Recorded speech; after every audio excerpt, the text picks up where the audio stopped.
Welcome everybody. Welcome to 3K in 30 days. Man, I tell you what, I'm scared for so many reasons. Number one, so many people like Doug just mentioned, 46. So yeah, I'm sure it'll get a lot higher than that. But short notice, obviously, we announced this and for you guys, there's probably a percentage of you that had things going, that moved things around, maybe significant other or spouse. Hey, I apologize. You're going to have to go without me, or I'm going to have to cut this short, or we're going to, because I have to invest in my business and invest in my knowledge and invest in my training so that we can push and reach some of the goals that we have set out for ourselves individually, collectively. And I know that I personally just want to thank you for, if you did that, you tells me a lot about you, even if I haven't met you face to face or voice to voice and only seen your name on this some of these Zoom calls. Thank you for investing in yourselves. For those of you that could have created something, again, thank you for investing in yourselves. About the trainers that we have, the people that will contribute, I'm sure be 3 or 4 people that are going to be doing some of the training. They were only allowing me to do an intro and not the training. That would be the smartest part on Matt, Greg's, Ken's side of things. But anyway, so with that being said, guys, I want to kind of set for this particular training and really any training. To come into this business as a 1099, to start a part-time business on a straight commission opportunity. We know there are things for you to be successful initially and for you to go continually, right? There are certain things that are optional, certain things that, quote Barry Clarkson, winners win early. So people that are, I think there's probably people, I got some text messages from a couple of the managers saying, hey, I have a couple of people that aren't course yet. They would like to join. Can they come? Absolutely. We have people that literally just got they're waiting for carriers. They're on today. I'm glad you're here. There are people that are just maybe had their first dialogue and a few others today. Glad you're here. And we have some existing agents that have been around for a while. Just make sure, hey, I want to do a checklist of things. Am I doing it right? And maybe I'm going to hear something a little differently today on one of the subject matters. It's going to help me book better appointments, understand investments better, running a schedule, building it properly. When do I do those things? And those are some of the things about today. I think that what these 51 people, having soon to be 55 or 56 when they get let in, is this. Engagement is everything. Engagement is key. This can be a very lonely business if you're not careful. Zoom calls are great, but once we click off these things, you're on your own for the most part, sitting in your home, in your office, sometimes in your car, if you're dialing. And I can remember running appointments, dialing the back bedroom of my home with the door closed because I didn't want anybody to hear me, didn't want her to hear me dialing. I wanted to do that by myself. It was a very lonely time for 2-3 hours at a time. Driving to appointments, getting no-shows, doing things it can be very lonely, right? Just know that you've got a team of people here on this call of the Valdez Group and all of the agencies inside the Valdez Group, as well as and the DRT and all of the things that we have. But engagement is key. Being coachable. The next thing I want to kind of focus on just as an opening piece here is being coachable, being willing to do things that maybe don't sound quite right in the beginning, seem like they're a little uncomfortable. Maybe even, you kind of make statements into your head like, can that be right like that? Are you sure? The answer is yes. And I think the more uncomfortable the faster you get up and running. One of the biggest mistakes that I made as a brand new agent, this business, with a lot of sales experience, Daniel. I mean, I've been selling for 27 years if I ever got a license. So if there was anybody in this room right here on this that felt like he knew enough and did, I think it was me. And let me tell you something. I got that phone script, Lori Robinson, was given by my manager. The first thing I did is I retyped it and made it my own. Basically went on a trajectory, Carrie, of like literally 97, 94, 82 percentage of actually making it in this business. And before I knew it, I was almost out of the business and I just wanted to go get a job. All because I did 1 or 2 things, was never told to do, never asked to do, never even got anybody's permission to do. But I thought I knew better than the person for 15 years who was actually my coach and my manager. And literally when he said these words to me, Ken, he said, Eric, I just have to be straight up with you. I think you're a talented individual. I think you have a work. But man, if you don't go back to some of the things I shared with you, you are going to fail and you'll be end up back at a job. In fact, maybe you should do that now. I don't see you making a change. And that was a pretty bold statement. It hit me pretty hard. I believed him because he had been really, really successful and he had agents that worked with him. How could I not take his word to be? And remember, he didn't have any kind of an override unless I sold a policy and protected a family. So why on earth would he give me something that would to my success in my business? And literally, it it like a 180-degree turn the minute I resend me the script because I couldn't even find the original one that he'd given me. And when I promised 2, 3 weeks, I would do exactly what he said to do. And I would read what he gave me and put the schedule together that he gave me and that he gave me. You could not stop me once I got started. My part-time goals were anywhere from 2 to 3 applications a week part-time. Lo and behold, that's exactly what happened. And then it actually afforded me the opportunity to work myself out of my job. And when I did that in the next 10 and a half, to write upwards of 225 applications, working 14 days a month, doing exactly what when he told me to do it. I didn't move to the left without getting permission from him. And I'm being maybe a little exaggerating, but you know what? Not too far from it because I made him a promise to him. And I also committed to my wife and my family. And that's literally what put me on a fast to accomplishing my goals, which is why what we did. 3K in 30 days. I think if every single one of us had, or especially the new age, somebody on this call has not already went out and done that, right? But it's putting like we're gonna 3 very specific things you need to be doing on it, but it's the habits that you're going to create from the foundational pieces of these being successful that are going to put you on that fast track. And the 3 will turn into 5, and the 5 7, and the 7 will turn into 10. And before you know it, you're a Ken Curry or a Matthew Wilson, Vinny, or all these top people that every single week I know you look up to. When you see them on the lead, I used to do it too. There are people on this call that go, man, every single, look at that guy, look at that gal. I it's because of the 3 things we're training. If you can embrace it, internalize it, and execute, you will not fail. You will actually start to move quicker, faster, and be more consistent. These 3 things will be the least of your concerns. Everything else will fall into place. So again, I'm grateful for the opportunity to be a part of this. I'm grateful for everyone can time out Saturday, your weekend, away from your families, away from doing whatever it is you had planned to be right here with us. And I think with that, I'm going to again, I've already thanked the people they're going to be presenting, people that are going to be chatting in the comments, supporting, and then I think I'm going to be in mind because I will be having probably some words at the end.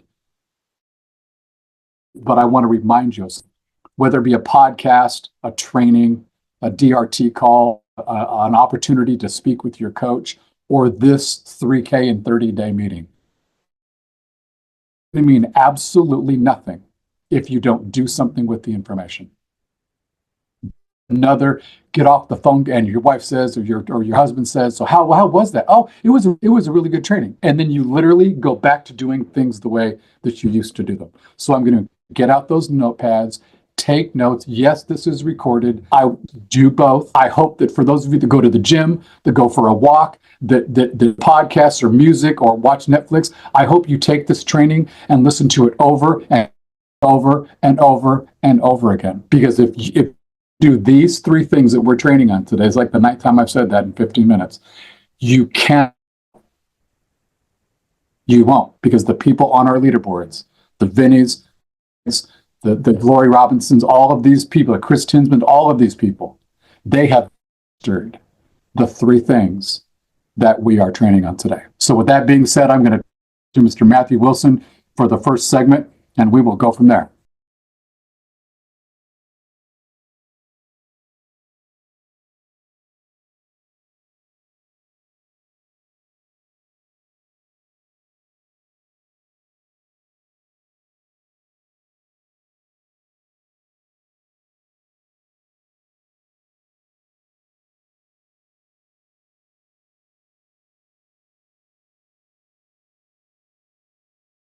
our goal, and we kind of brainstormed as a leadership this last week, is to bring everything to a very simplified model and what matters most.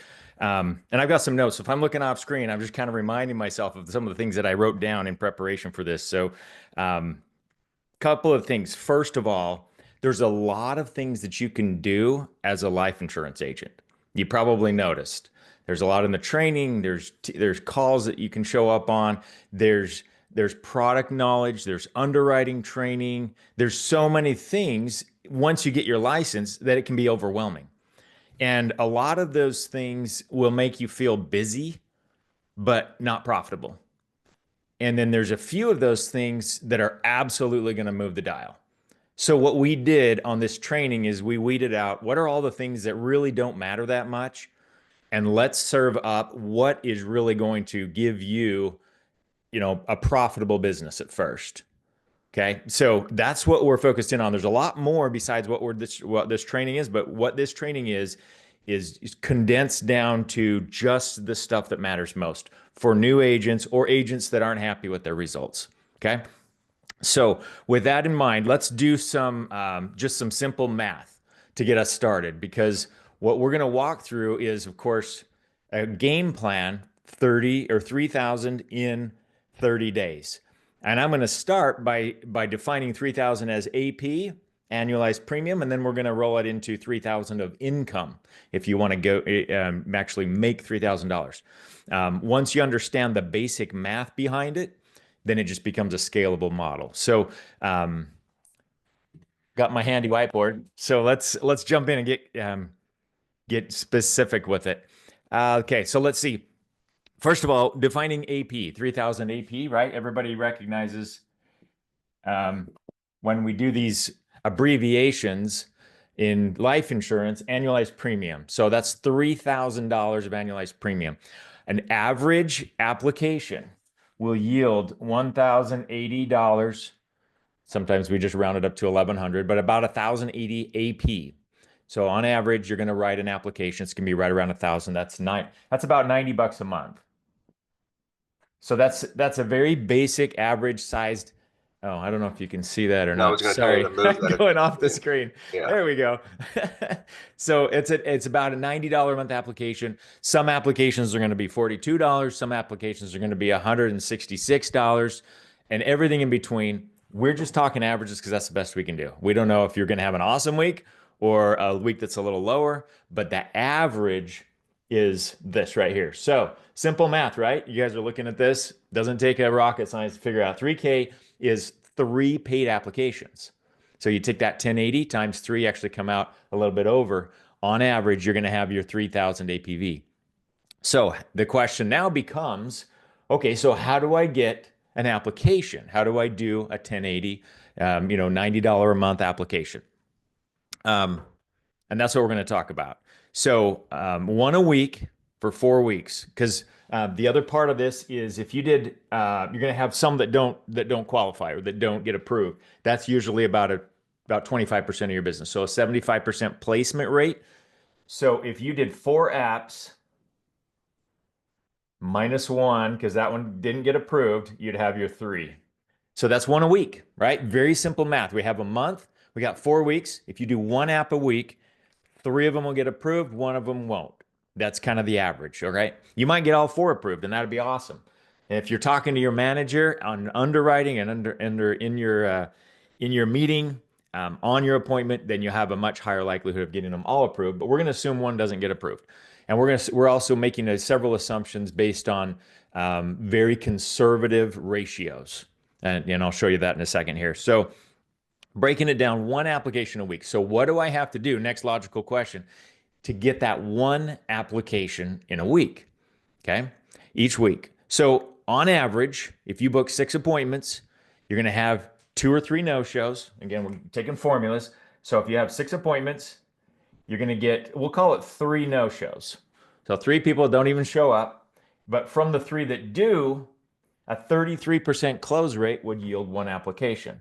So on average, and this is why the DRT, if you notice the formula, every morning they're talking about book 6 appointments, you'll likely write an application 5 days a week. There's your 5 apps. And those are the people that we're celebrating at the end of the week with 5,000 APV, right? So you're seeing here on average, if you can get in front of 6 people, 3 applications, one app, okay, those are going to be some really solid averages to base your predictions on if you're kind of looking ahead at how much can I make. Now, as you get better, these formulas will improve.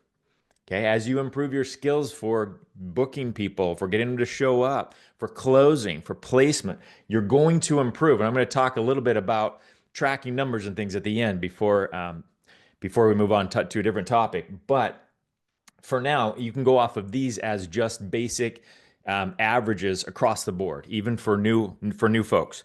So let's see. So now from here, we just have to figure out how to translate that activity onto your calendar. All right. So let's talk about that for a second because this is all based on activity, right? 6 appointments. Next question, how do I get 6 appointments? Well, let's dive into that. So it comes down to activity. Activity is schedulable on your calendar.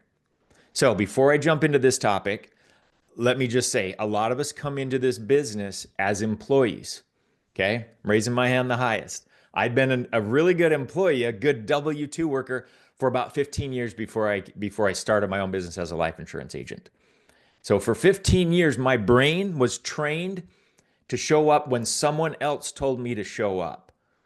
And I had to put in for time off and I had to do what they told me to do. And when I show up, here's the job description, right? These are the things you're going to do. Okay, great. I got it, right? So I'm dependent on someone else, or I'm used to someone else telling me what to do.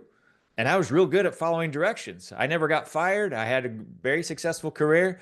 I felt like I was very good at what I did, but it was the wrong vehicle for me, and that's where I needed life insurance. So that's my little bit of my backstory. But my point is, when I came over, I wasn't automatically thinking like a CEO, because a CEO doesn't need someone else to tell them what to do.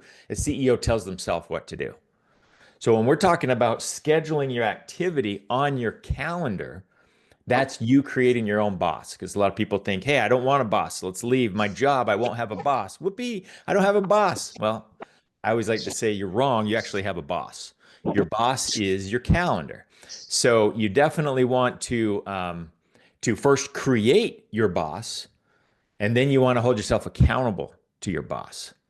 So the way we do that, and I was going to offer if anybody has a calendar or that they haven't set up yet, I can just do one based on, you know, kind of how just based on kind of a situation. But if anybody wants to come in and unmute, we'll build your calendar together. Do I have a volunteer, somebody that hasn't built out their calendar yet? If not, we'll keep going. But if so, great opportunity to go through this exercise with someone. You can build Dan Grazer's. Dan Craze. All right, Dan. You just volunteered yourself. Way to go. All right, perfect. So tell me a little bit about your situation. Are you a full-time agent or are you part-time? I am a full-time agent. I just retired from General Motors. Okay, perfect. Well, congratulations on that. I'm sure that's pretty exciting. So you're a full-time agent. Yes, So you sir. have all day, every day. Do you have any other obligations besides Equus that you're responsible for? Just my hunting and fishing habit. Well, those are Similar to important, your right? guys' golf habit, probably. Golf habit. Okay. So if this is, and I'm just, now my marker's starting to get weak. If this is a calendar, and I actually like to do either Google or a iCalendar, Apple, whatever. Just an online calendar is super, super helpful. But some people like old paper school. But we're just going to do just on the board here, Monday, Tuesday, Wednesday, Thursday, Friday, Saturday.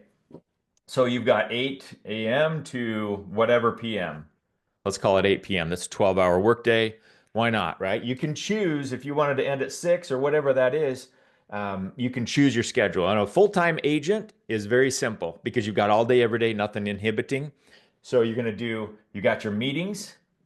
So whoops, Monday, you got the team meeting, the DRT, Tuesday, Wednesday, Thursday, Friday. You've got meetings, the DRT meetings, Saturday morning dial session.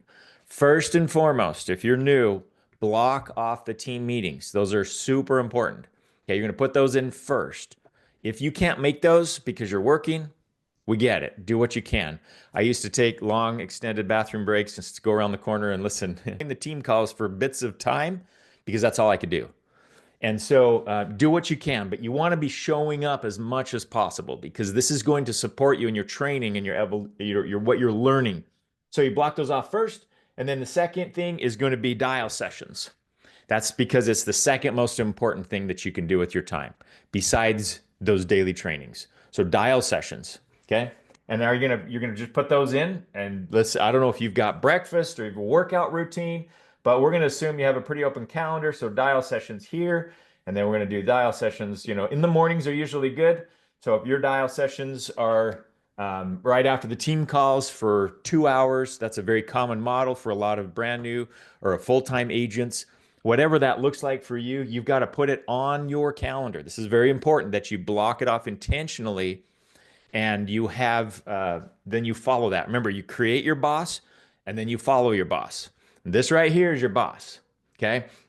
So you're going to put that in, and then usually the rest of the time is set running appointments. So there's going to be a lunch break here, maybe date night with your wife, or you've got Sundays. A lot of people do church and God on Sundays. Saturdays, it's a weekend. Some people like to play. You've got hunting and fishing, very important. Weekends, right? Fridays and Saturdays. So all those things you're going to put on your calendar. But the core for a full-time agent right in here, you're going to be booking your appointments in the morning because you're trying schedule same or next day, running your appointments in the afternoon. The sweet spot, 4 to 8 o'clock at night, maybe even 3. Okay, that's going to be when you're running your appointments. So Dan, let's get back into, do you have you already done anything like this before with your calendar? Okay. I would like my day to start. Okay, it's good because we won't be up. So perfect. Now, one little note, if you're full time and you're not booking, let's say you need six appointments a day as a virtual agent because you want to write that one app every day. If you're not able to book, you keep dialing. Like you don't just stop. Let's say I book 8 to 10, I'm going to make my calls. Well, at 10 o'clock, if I don't have my 6 booked for the day, why would I stop? Right? It's Equus time. So you got to keep dialing. So in the early days, it is a lot more dialing. I like to tell new agents, you're going to probably spend 75% of your time on the phones. So check that against your activity right now. If you're not spending a lot of your time on the phones and you're a newer agent, you're just doing stuff that's making you feel productive, but it's not profit. And I love that you volunteered that, Dan. Just being honest, we're all feeling the same thing. Okay. It's uncomfortable to dial. I don't know anybody that's just from day one had no problem with it. And if they are, keep it to yourself because the rest of us didn't get that blessing, that gift. So yeah, we're just being real. It is uncomfortable, but that's where the money is because nothing great happens inside the walls of your comfort zone. You have to step out in order for the big rewards. So this is a full-time schedule. This one's really simple because there's nothing in the way. If Dan worked, okay, and he had a job, he's going to block that job off, right? And it's going to change things for him. And now he has to figure out, okay, when am I going to dial? When am I going to run my appointments? So for those of us that have part-time jobs, and I did for 6 months, 8 months actually, from the time I got my license to the time I quit my job, 8 months, I had a hybrid schedule. I had to work around my job. I was working 10-hour days plus a 1-hour commute each way. So that's 12 hours. Plus I had 5 kids and a mortgage. It could have been easy for me to go, I don't have any time. But you know what it is not a time problem. It's a time management problem. When I got better at allocating my time and being intentional with my calendar, that's when everything changed for me because there is time. Okay, there is time. It's just a matter of priority. We all have the same 24 hours, right? We just do different things with those 24 hours. So you might have to reprioritize some things. Some of you might have to have a conversation with your spouse or your family and say, I gotta find 6 hours in my week to be able to do this, or I'm gonna be working a job the rest of my life. And I don't want that, right? So we have to make some sacrifices together as a family. I don't know what those exact answers are for you, but I'm just saying you might have to in order to get this reward. We're in a business that can give you unlimited income. Okay. Residual income. You build an agency. I mean, we're talking about, if they're vehicles, this is a Ferrari. You might be driving a VW Bug like I had, or a Honda or something. We're talking about shifting into a vehicle that can get you absolute financial freedom. So let's get serious about it and let's expect some of those uncomfortable things and doing some of those uncomfortable activities, Dan, right? Like dialing, because that is going to be part of it. Carrie, you have a question. I do have a question. Can you Go hear ahead. me?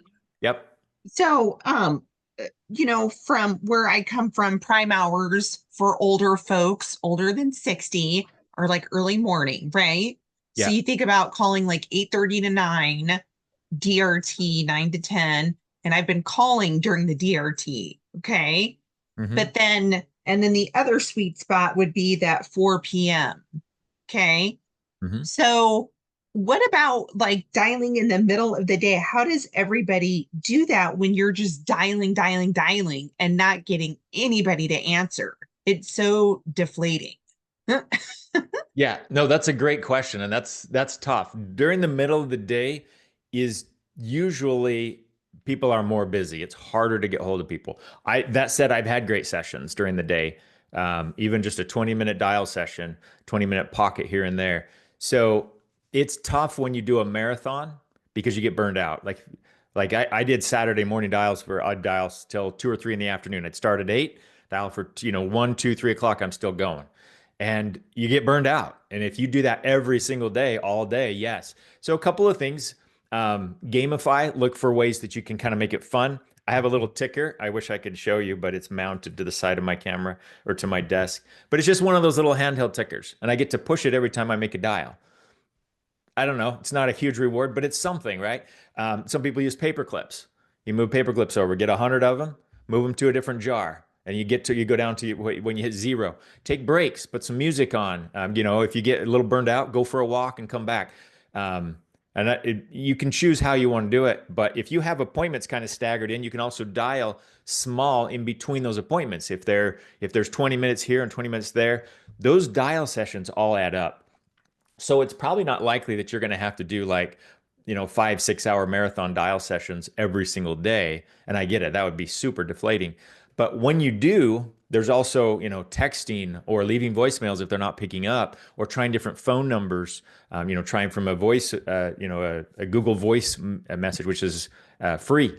Um, anyways, or if you're in business with somebody, you got a business partner or something, swap phones and try from their phone. There's sometimes agencies will have 2 or 3 people in an office together where you can kind of trade stuff around. So there's a few ideas of ways you can kind of break it up so that it doesn't become super mundane.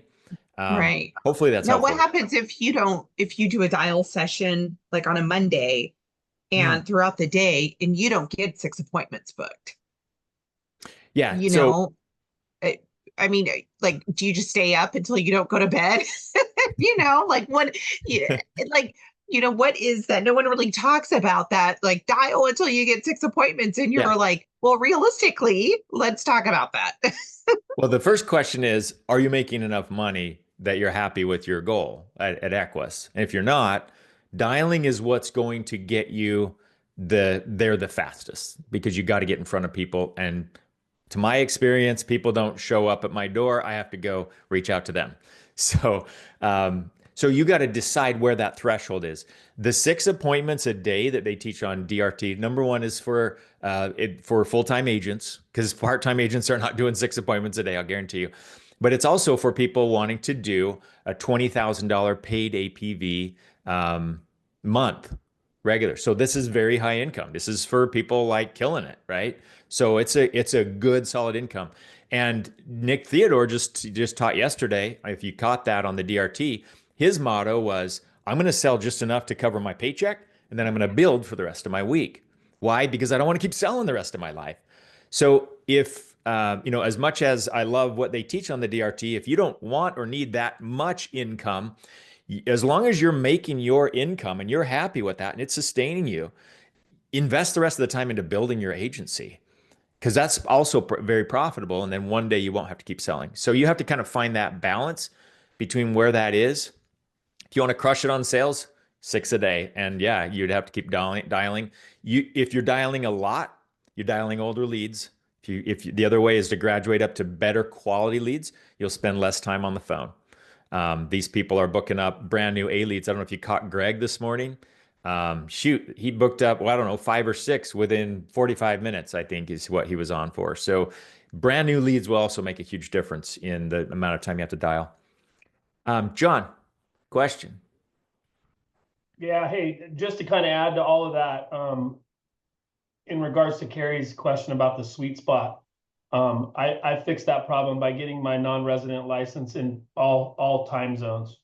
So, you know, I'm in Arizona where the time never changes, so I can call back, back east and get that sweet spot and just kind of work my way back across the country on the different time zones. So that's one way of doing it. Consistency, the days that you don't set 6, I would say for me, what I learned in my first full year last year, as long as you're consistently dialing every day, you're going to have days where you don't set anything. And then you're going to have days where you set 10 to 15 in a day, right? So it's all going to average out. If you're consistent throughout the week, it'll average out for sure. Yeah, I appreciate that. That's awesome. That really helps a lot. Thanks. Good suggestion. Thank you, John.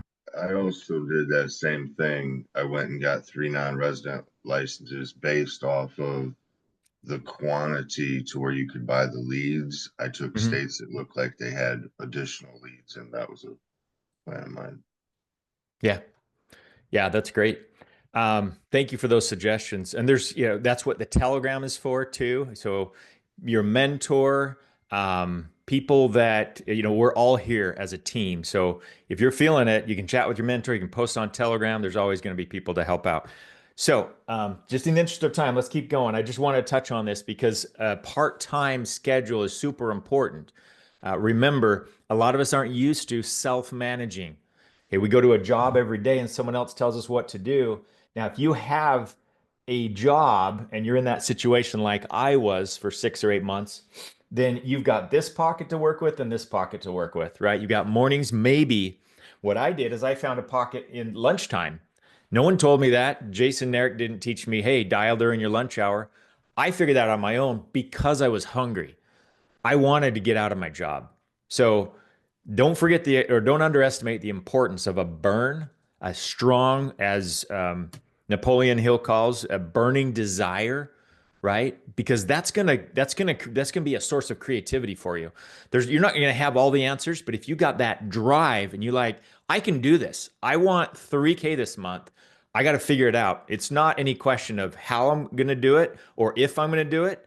I'm going to do it, right? So start moving forward and watch what happens, because that burning desire will be a source of creativity and you'll solve problems as you go. For me, one of those was take a sandwich, go out in the lunch or out in the parking lot and start dialing during my lunch break because I had an hour that my boss isn't going to fire me if I'm gone. I figured that out. I mean, am I telling you have to do that? No, but you might, or you might find another way, but you have to find some time to dial or you won't have any appointments. So block off your calendar with your job, block off time for the meetings, block off time for dialing, and then time for running your appointments. And if you're showing up and your appointments are empty, that slot, that's not Netflix time, right? We designated that as Equus time. So let's stay true to that. If you said, and you were your own boss, 6 to 8 o'clock, you're running appointments and you don't have any appointments then, that doesn't mean your day ended at 6. It means you said you were going to be here till 8. So let's stay with that. And since I don't have appointments, I'm going to do what? We should all know the answer. We're back on the phones, right? So if you're on the East Coast, you can dial California, or you can dial West Coast because it's only 4 o'clock out there, or 5 o'clock. So there's ways around this if we want it bad enough. And so make sure that you're intentional with your calendar, because this is where everything starts. If you haven't got this figured out and dialed in and you're not disciplined about following it, you're going to be kind of loosey-goosey. And this is what we mean when we say, don't treat it like a hobby, treat it like a business. Okay. Your boss doesn't give you loosey-goosey schedule. If you show up 5 minutes late, 3 times you're getting written up, 4th time you're fired, right? And then we come in here, we're our own boss. And a lot of times we're the nicest boss to ourselves ever, right? Aren't we? We give ourselves so much freedom and so much leeway and so much, oh, it's okay, and that kind of a thing. And I'm not here to say, be a big meanie, but listen, like it's business. Like this is your future we're talking about. These are your dreams and your goals we're chasing. So let's be serious about them. So if it doesn't work for you to go 6 to 8, well, don't put that on your calendar. Whatever you put on your calendar, you have to make that sacred and say, this is what I said, so I got to keep my word to myself, right? Okay, enough on the calendar, but let's go back to, I want to finish the conversation about scaling up what we had going before. Now I've got a big blue smear all over because my eraser's like 12 years old. Okay, so I'm going to end on this. So we're going to scale, let's go 3K of income, right? So before we were saying 3K of APV would yield about, well, that would yield about 1,500 of income because that's how usually the math works out. So if you did 3K of APV, that's assuming a 70% comp rate because we have to factor in comp rate now when we're talking about income. So if your comp rate's higher, it's easier to get there. If your comp rate isn't so high yet, you can get it higher, right? Just by producing. Give yourself raises here. Super cool feature at Equus. Give yourself a raise anytime you want. But starting out, basic comp, very simple, conservative numbers. 3K of APV is going to give you about a $1,500 income, roughly, give or take. All right, let's scale now. We said 3K in 30 days, right? So what are we doing? How easy is that? 3K, we decided was 6 appointments, right? Is going to give you $3,000. So if we double that, 12 appointments. And you can keep scaling as much as you want, by the way. And as you get better, your ratios will improve. But all you're going to do is change these numbers up or down depending on how much you want to make. That simple outcome. So APV is just simply an indicator of how much production you're putting in. The ones that get approved, you're going to have some that pay at comp, some that higher at comp, some lower than comp. If it's a guaranteed issue, it's not going to pay very much at all. If it's a child's policy, very low paying comp. But we take the averages because we don't write very many of those. And the average is going to turn out, go off of the averages and base your formulas and your predictions based on averages. You're going to have some weeks that are awesome, that come out way ahead of what we all thought. And you're going to have some weeks that come out low. That's just how the game is. We don't know if next week's going to be one of those, but we don't worry about it because we know if you have a low week, the next one's probably going to be high. Right? It's going to go up and down like that. But the average, if you stay consistent, the average will always take care of itself. Okay, so hopefully that all makes sense. I had a couple more things, but I'm going to, in the interest of time, I got to keep this rolling.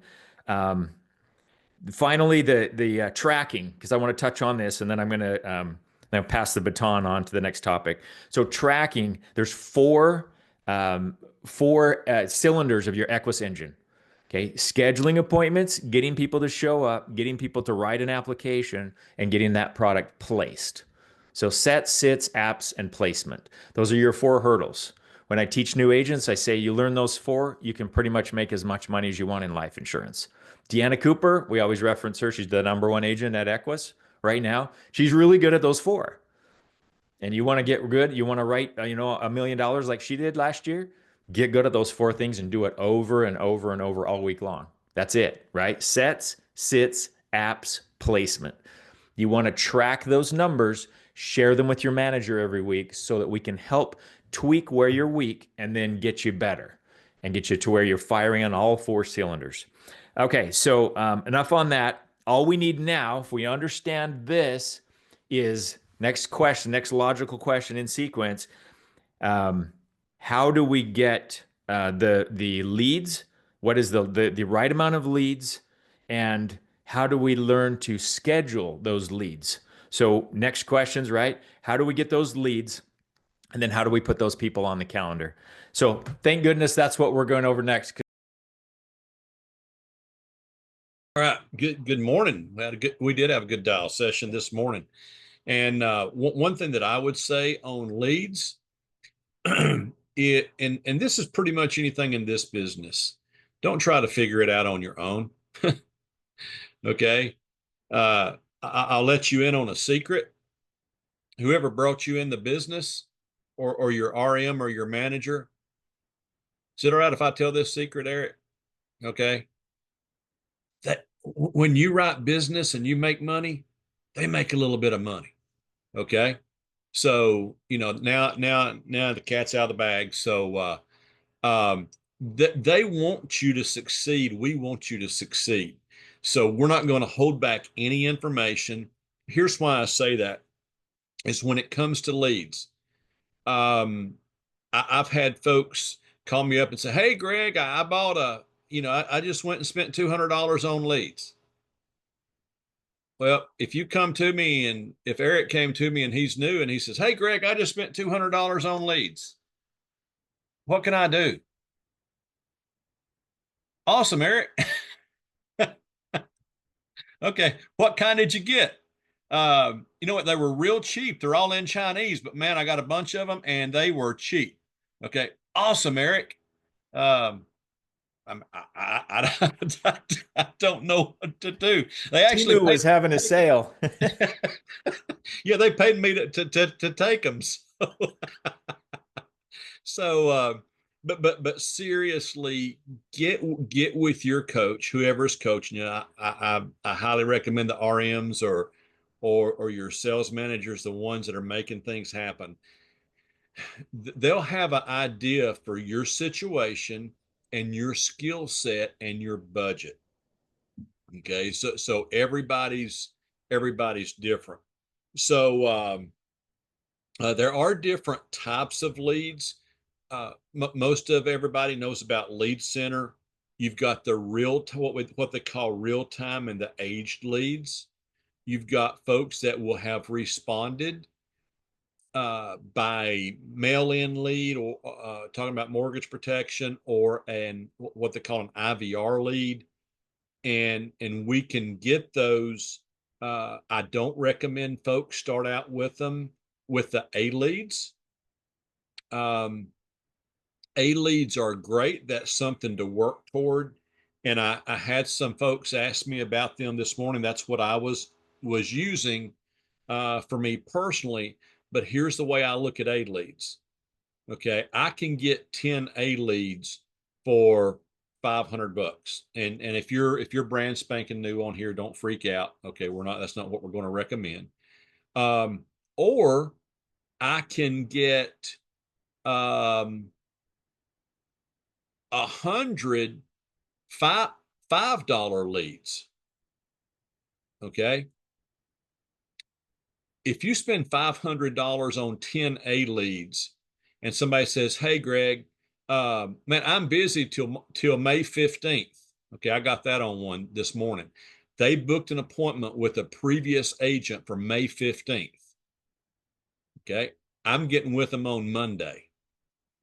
Okay, that was probably a new agent, paid big bucks for a lead, not with Equus, but from another company. That wasn't the thing to do. Guess what? I had rather spend $5 on a lead, and you set it for March the 15th or May the 15th or whenever. They're not going to be there. Okay, they're either going to do it with somebody else, or they're going to no show you. I had rather make that mistake. So when, if Keith calls me up and says, "Hey, Greg, I got an appointment booked." I'm like, "Okay, Keith, great. When is it?" He's like, "Man, it's May 15th. And he didn't do this, but just using for an example. I'm like, "Great. Okay. If he just spent $5, it's no big deal." And I said, "Hey, Keith, man, it's you learn for $5, they're probably not going to be there. So let's figure out what to say to go ahead and move that up and book them within the next 24 to 48 hours." Okay. Otherwise, he just lost $50. So we know if you get 10 A leads, you're probably going to get 3 or 4 sales, or excuse me, yeah, 3 average. Okay. If you get 100 $5 leads, you're probably going to make, 3, 4, maybe 5 sales realistically. So you've got a lot more chances at the bat. You're not just looking for home runs. So don't be afraid to spend the money on the leads to get you a bunch of them. Here's the other thing: is concentrate on the investment, not the number of leads. Okay, let me repeat that. Concentrate on the investment, not the number of leads. So roughly, here's what I go by. You spend $500. Let's just do the math. You spend $500 on leads. That should yield $3,000, $3,000 to $5,000. We'll say 3 applications, $3,000 in annual premium.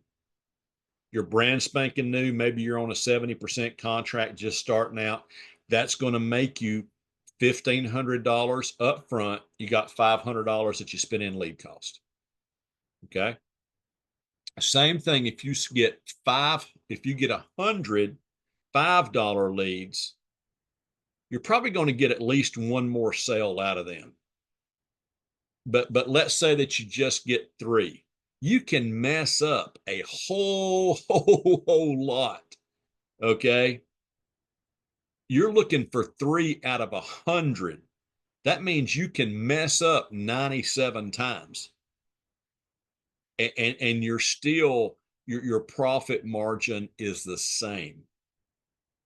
So that way, and that's when you're learning. So I can go in and I can say, hey, Ken, I talked to 10 people today.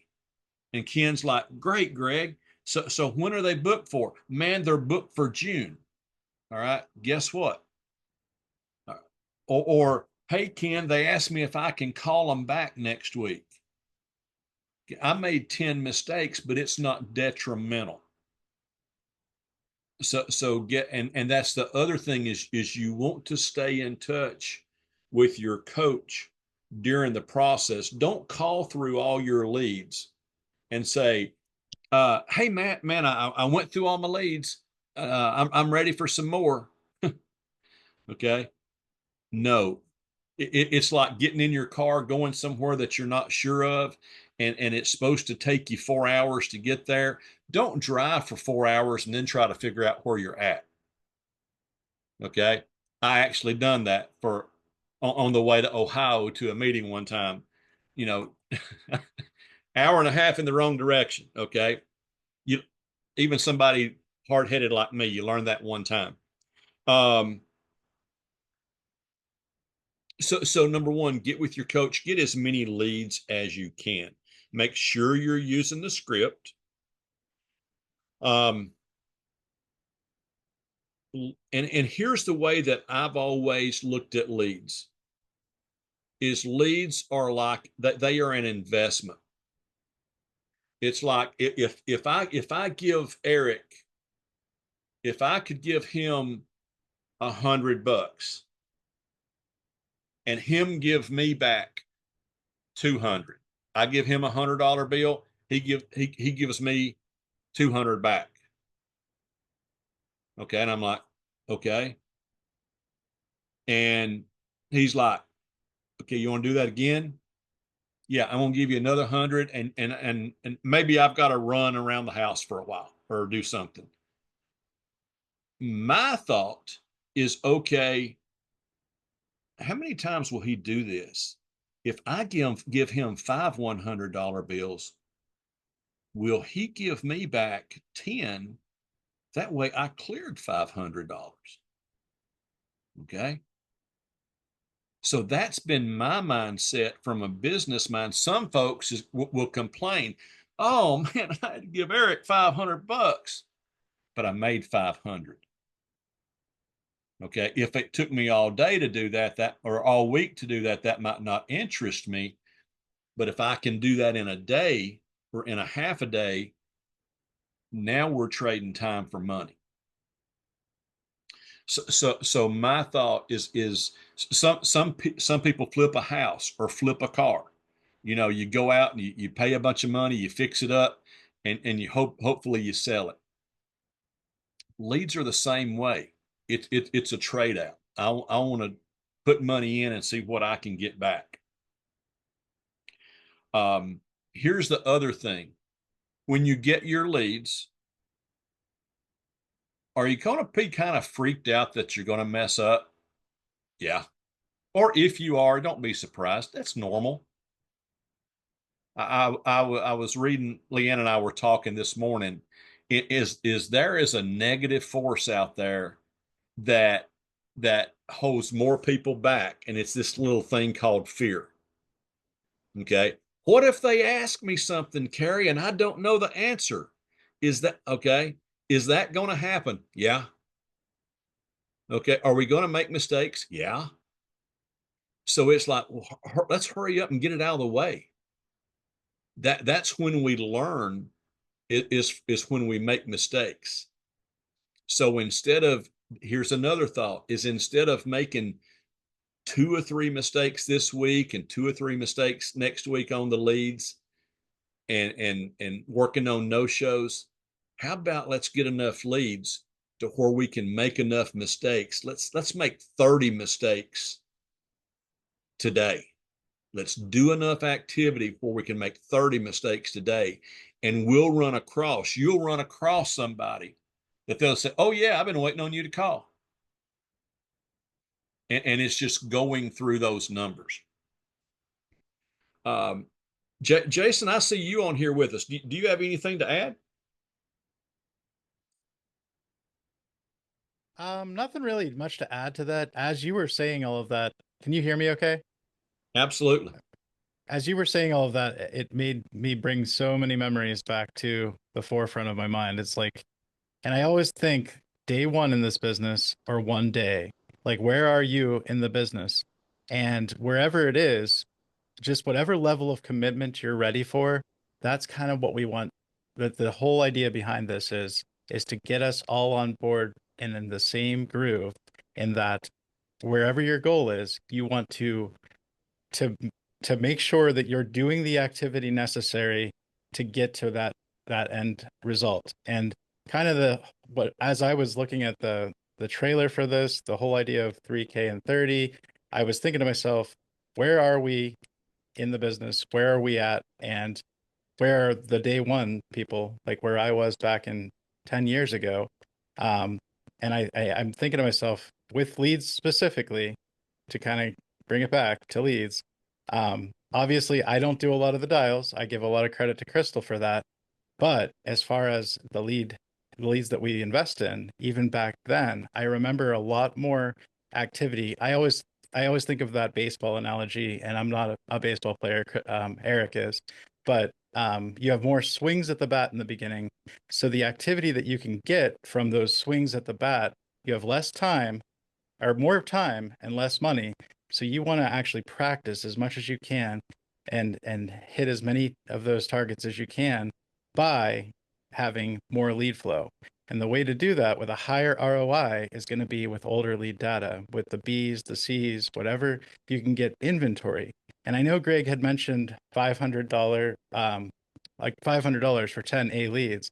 But yes, think of things in blocks of 500. If we get paid in blocks of 500, let's think of the investment in leads as blocks of 500, because that's going to be kind of, I mean, and you can obviously work your way up to that. You can snowball your way up to that.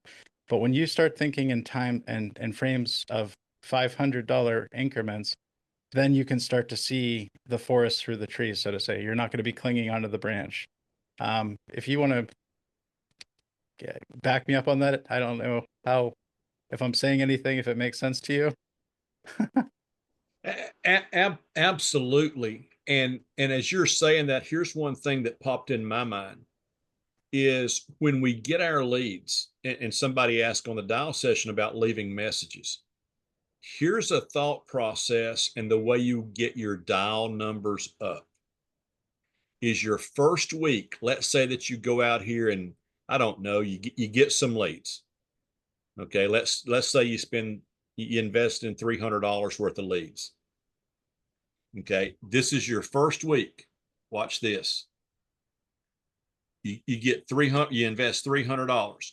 You're going to go through your leads and you're going to get some appointments out of them. You're going to have a certain amount, and let's say that you get 60 leads. Let's say they're $5 leads, you get 60 of them. You're going to book probably 5 or 6 appointments out of that. Okay. Next week, you're going to invest another $300. Bear with me. You're going to get your leads, you're going to get your sales out of them, but then you're going to go back to your previous week and call through them again, and you're going to get somebody that you haven't reached because they were, graduation was last week and they were gone. So you're going to get one extra sale from those. Your third week, you're going to invest another $300. You're going to get your lead, you're going to get your sales out of that week. Go back from the previous week, get another one there, and then that third week, you're calling through them also, because people says, man, I've called through, I've called through my leads, and I've got 200 dials. Well, that might be all you can do your first week. But once you've been around a while, your dial numbers get up. Now we're talking about the process and the law of large numbers. Now you can make more dials, and you'll book more appointments. When you book more appointments, you'll write more applications. Does that make sense on always going back? Don't just take the ones that you get this week, and then when you call through them couple of times, it's like, okay, yep, I didn't get much this week. Always be going back. Sean, did you have a question? Yeah, can you hear me okay? I can. Yeah, so I kind of strategized a little differently than staying in my state. I got licensed in states across the country so I can work later in the evening, and I'm licensed in Washington, for instance. So it doesn't interfere with my day work. I can work till midnight if I can book an appointment that late in Washington. One thing I found out, I bought a ton of leads out west so I could make calls in the evening, and it's still early enough in the day for them. One thing I'm finding is like the state of Washington is so diverse in different languages and different people. I've got a lot of Ukrainians, Indian, just a lot of Asian, Middle Eastern people. They just say no English, hang up. And so I'm wondering, like, there's so many leads like that to me it's like a missed opportunity if I don't know if there's another agent out there that might speak that language. So like at church, we have a master list of people that spoke different languages when they served missions, that they can go out with missionaries and help teach the gospel or whatever. Is there anything like that in place, or is there anything we could do to find out which agents in the Equus network, in our own team, first of all, or outside of our team, that might want to do a split that may speak fluently Ukrainian, for instance, That would be a Eric question. I know with Hispanics, I'll throw that at you, Eric. That's been I know if we do have some Latino clients, we do have folks that speak Latino. One thing that I would kind of watch, Sean, is we can purchase our leads by county. So when we go on Lead Center, if you click on the state, the counties that come up, and you can actually buy them by the county. So if I was getting and I would want percentages, I would want to know the percentages. If I'm getting a very high percentage of Ukrainians in a certain county, I would not buy those counties. Okay. But here's one thing that we've got to watch in our mind. Okay, in my mind, here's what Greg's got to watch, is I may think, well, man, okay, that county right there, they're all Hispanic, or they're all, okay, nobody speaks English. Well, that's not true. We've got a county here in Tennessee, and very heavily Hispanic because it's very agriculture. I get some Hispanics there or Latinos. Okay. Do I quit getting leads there? No, but my mind, every once in a while, I may get 5 or 6 leads, and 3 of them be Latino this week. Next week, I might not get any. So I watch that playing in my mind, because all I'm Some things you were saying that made me think about back 10 years ago when I was running business for the first 3 or 4 years, and all of the people that I've trained. And when I think about the people that got up and running the fastest, and that was the Dougs and the Matthews and the Jasons and the Vinnies, because Mark Munson's and the I personally like had a hand in training. Okay. And I only trained on who trained me, he's an integrity marketing partner with another IMO, and has hundreds and hundreds and hundreds of agents that work with him. But it was one of those things that I kind of talked about when I opened up this call that I wasn't doing, that when I started doing, it's like it got me up into my skis really quickly. And I feel like this is the time to say it and talk about it. And so this is what it is, because we're talking about leads. We do need to rely on our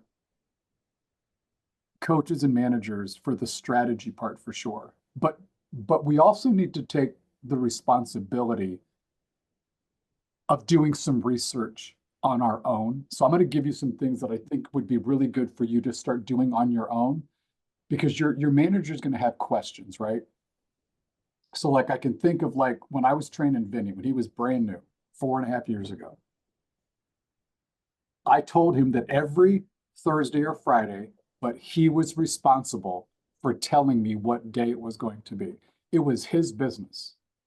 I was training Vinny to run his business.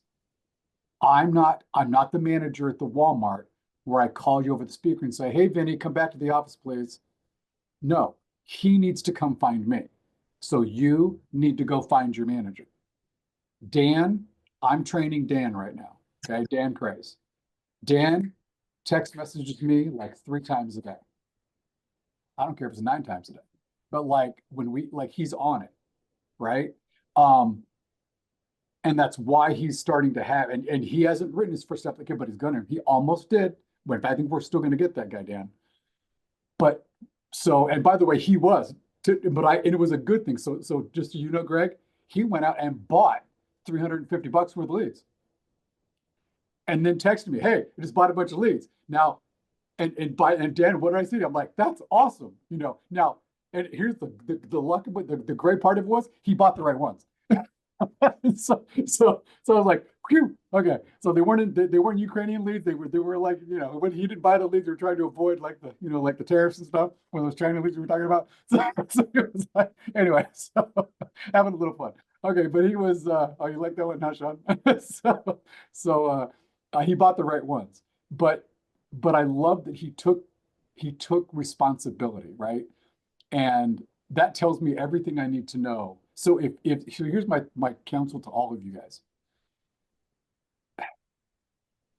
Start looking at the lead center. If you're going to run Ethos leads, you know where to go to run Ethos leads. That's on our center, our Valdez Group leads. If you look in the lead center, it's almost like every single day. Like you're looking. So Carrie, is Carrie still on? Carrie asked the question about what if I don't get my 6, right? What if I don't get my 6? Her appointments. What went through my head, and I didn't want to interrupt. To me, I'm going to equate what she said about that also with lead flow. If you dialed this morning on Saturday, so let's say that Dan went out and dialed those 350 leads, $350 worth of leads, okay? 50 Ethos leads or so, whatever he bought. And he bought some more, by the way. Like we did some things together. Like he invested a little bit, in fact, it's funny, like we worked some pretty cool things. But here's what I want to point out. If Carrie, if you get to Monday and Tuesday and you haven't gotten the number of appointments that you have, then you're right. It's time to regroup, reset right now. Like Barry Clark do it to me and the other 5 partners and other managers. If the company isn't submitting the number of applications that Barry knows in his head by Monday or Tuesday night, it was like that, that he'll call a quick 911 call. Hey, what's going on out there? For you guys, like, what? Talk to me. He's checking like what's going on, right? So Carrie, Eric, Matthew, Nathan, Dan, you have to do your own 911. If something's not going your way, it's up to you to fix it. Now, when you're new, then I would expect Dan to go 911, like, Eric, we got to talk. Okay, what's up, Dan? Hey, so I'm doing what you asked me to do. It's Monday or it's Tuesday. I had 3 no-shows yesterday out of 4 appointments. I had my first no-show. I mean, dude, I've got to write 5 applications by the end of the week. That's the goal financially for what I committed to my family, my girlfriend, and to you, is that for me to hit the goals I want, I've got to have 5 submitted applications by the end of the week. Like, it's not optional. And that why I started up talking about Vinny, right? Because Vinny, like, that was, when he started, if he didn't have 6 applications and his goal was to have them by Wednesday. And most weeks, because he was new, he didn't get them by Wednesday.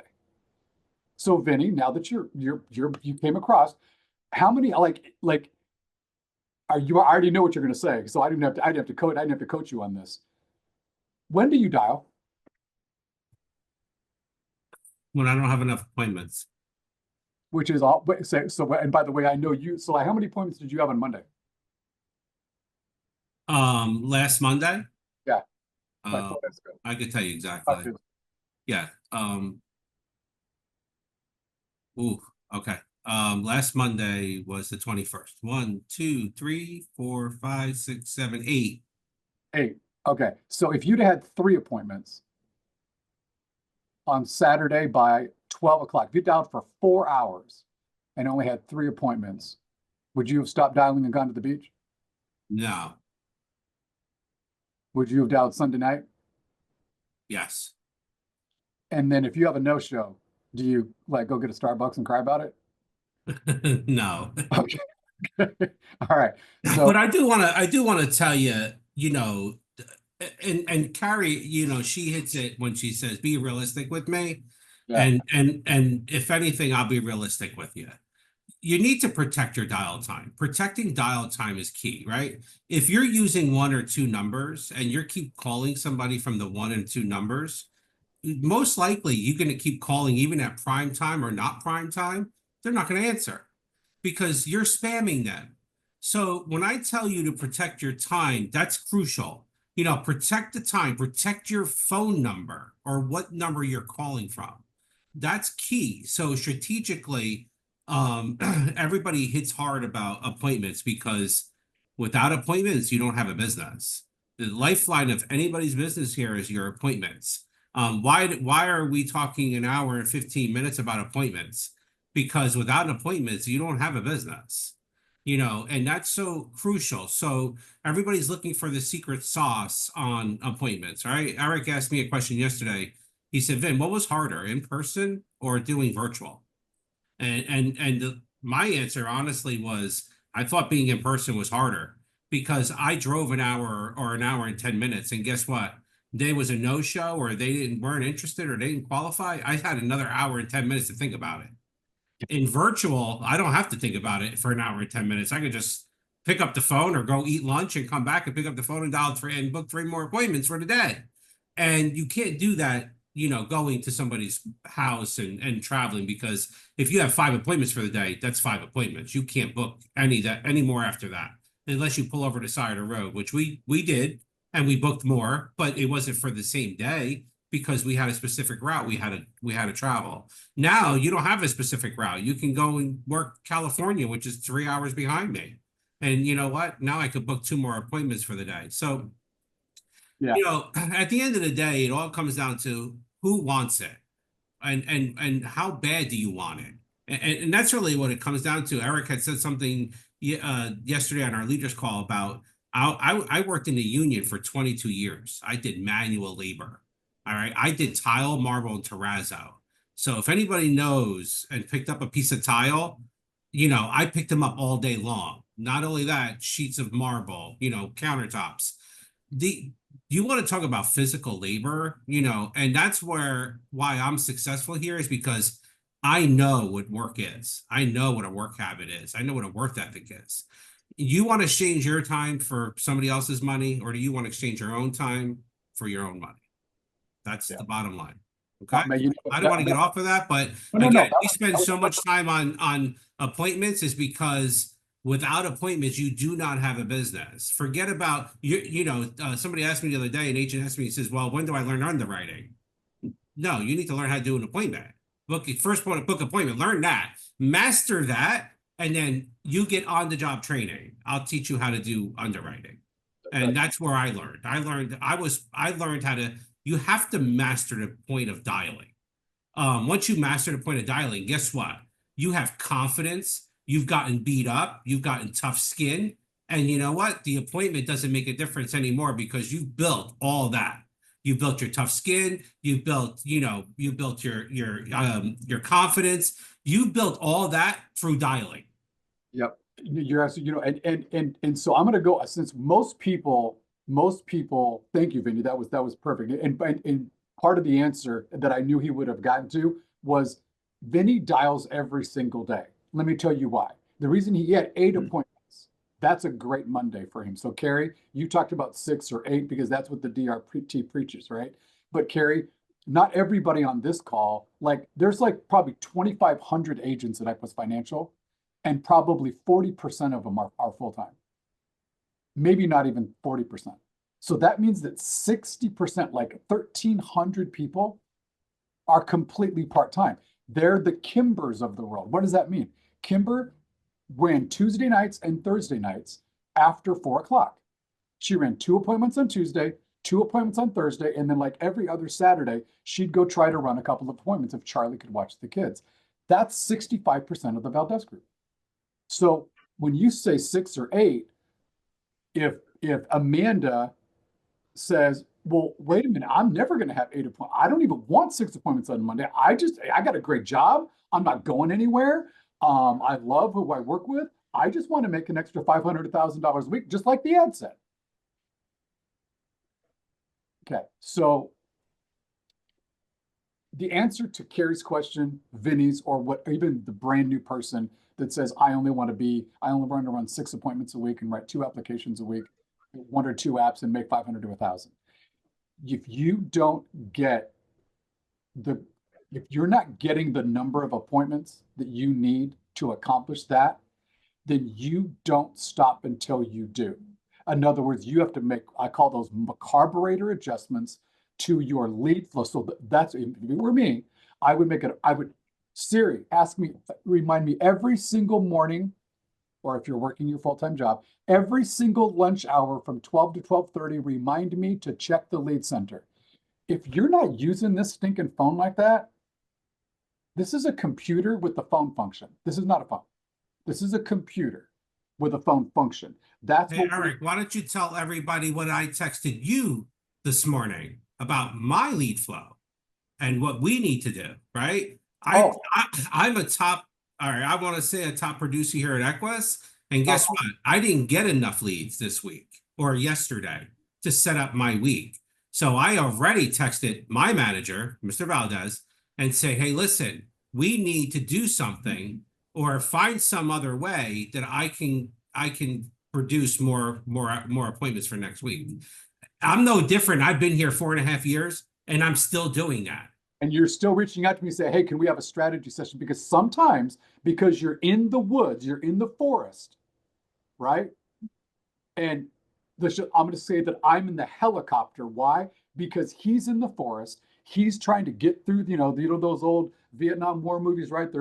Every one of them are somewhat of the same meaning. They're in the jungle. They're trying to get through. And what does the person in the helicopter say? They're saying, hey, look, people come from the left and coming from the right. And you're like, where? I don't see it. It's because I'm in the helicopter. I see it differently because Vinny's in the thick of it. So this is why so every single day, learn to check the lead center based on what's happening in your business. Because here's what I know. If Carrie's going to run, let's say what Carrie's going to run, she wants to run 15 appointments a week. And I'm talking about leads. Ken, I promise you I'm not getting into your appointment schedule. If she's at 15 appointments, then she knows exactly how much lead flow she has to have every single week, regardless of what happens this week. She still has to have leads for next Friday night or Saturday morning to dial. So if she's waiting, which she's not, she's smarter than this, but if she's waiting till Friday at 3:30 or 4 o'clock to now go into the lead center, guess what 1,000 other people have been doing all week long? The Tanya Hugheses, the Vinnie Padones, the Matthew Wilsons, the Jason and Crystals, the Ken Currys, and all those, the 75 or 80 to 100 people that are on the Equus leaderboard. Guess what they're doing every day? What I just told you to do. And then you get in there, and what do you call your manager with? Well, there's no leads in my state because 19 other people bought them Tuesday, Wednesday, Thursday, and Friday morning. So I'm being a little direct on purpose because when I say I love you, I'm loving you guys for starting a business, but you have to have ingredients to make your donuts. And everybody's been on a training with me, man, you're so sick and tired of hearing that story. I'm not going to talk about that story, but that's what it is. Like you have, and it doesn't mean you have to buy everything every day. But here's the thing, Carrie. So when you get paid on 2 policies, like if you have 2 submissions on Monday, and one of them went instant approved, and the other guy was going to go right through, he's going through. When I get paid on that first one on Tuesday morning, when I get $500, and I know the other one gets approved, and I know I've got 1,000 coming in, I'm going to go spend a percentage. Hey, Greg, I just got paid. I got $1,000. I know, here, look, here's my lead budget for next Friday. I've got to make it happen. But hey, do you think I should go into the ILC right now and spend 300? And Greg's going to go, yep, because you have to prepare for the next week. If you take the $1,000 and you go pay your utility bill, your cell phone bill, the gas bill, and then you get to Friday and you go $137.50 left, You're broke. You're out of business. So, because here's the thing. Now, Jason, am I allowed to tell the story? Is Jason on? Is Jason Patello still on? Okay. I'm going to tell you a story, but I got to tell it the right way. I got to make sure I do it the right way because here's the trust and that you have to have with your coach. Now, I'm going to say not every one of your managers is going to make this deal with you, but here's what they know about you. Carrie, Greg knows your numbers just as good as you do. In some respects, probably better, right? Because he knows that 24 years of looking at these things. Ken, I'm going to turn it over to you in 5 minutes, less than 5 minutes. Jason and Crystal were newer. Vinny's done this. I got all you guys. Doug, I mean, we've all done this. And I did it with my own money when I was running my own business, when I wasn't making $1 in overrides, and I was literally living week to week with leads. So I'm speaking from experience, but I'm using somebody who now has 4,000 applications and makes probably $500,000 a year doing this.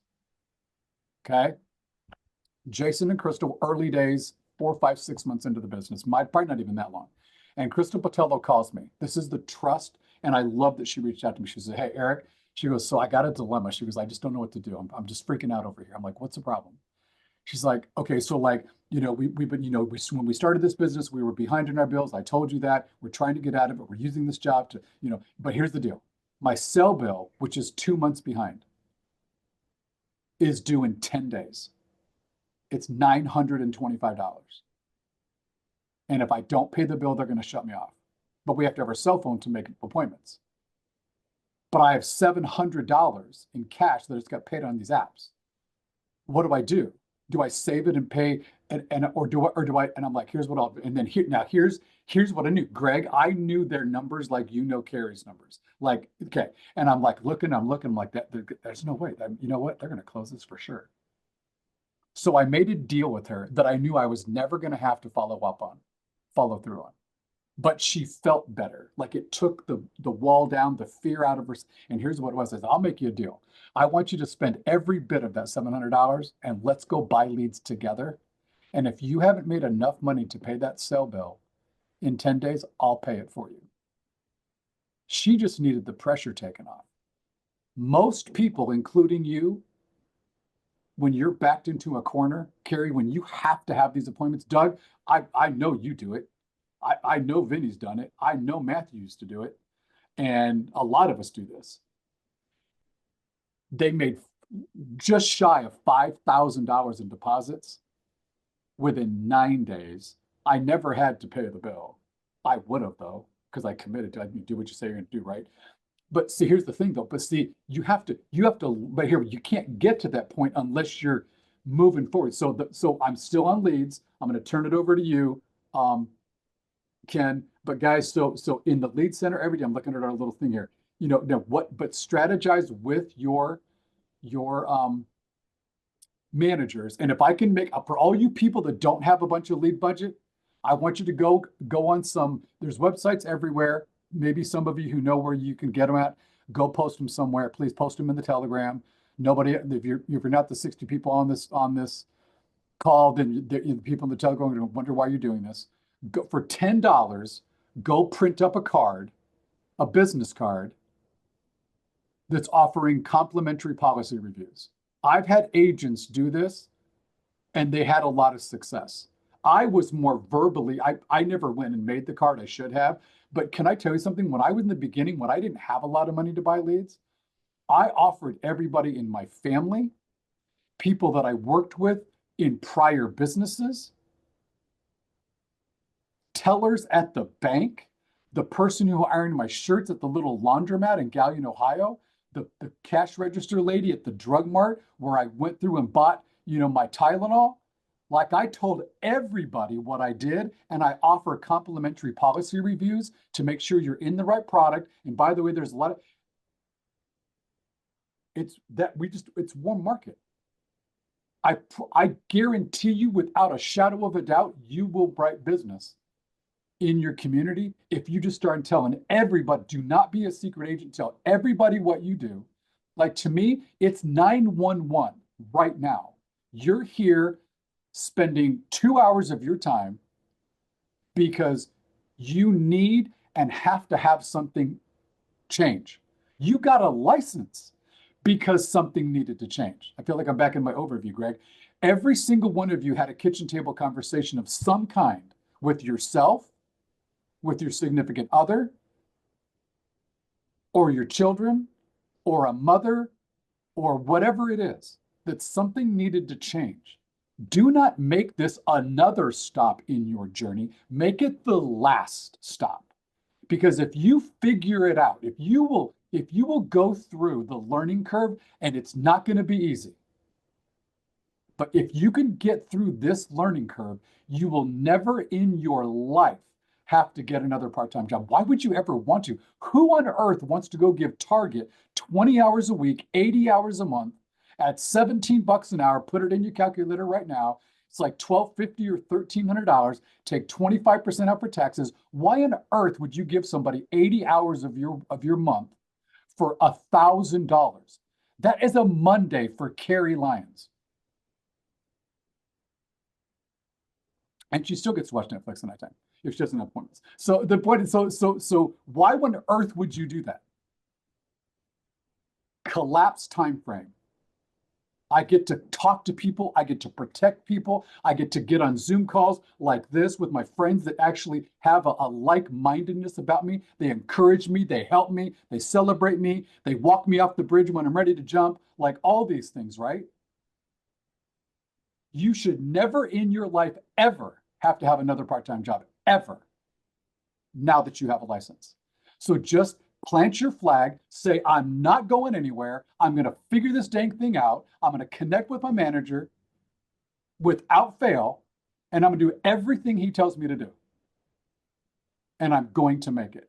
And I get stinking passionate about that because I think of the hundreds and hundreds and hundreds of people that over the last 10 years, Jason Patello, Matthew, Greg, Chris, Vinny, Ken, have not committed to that.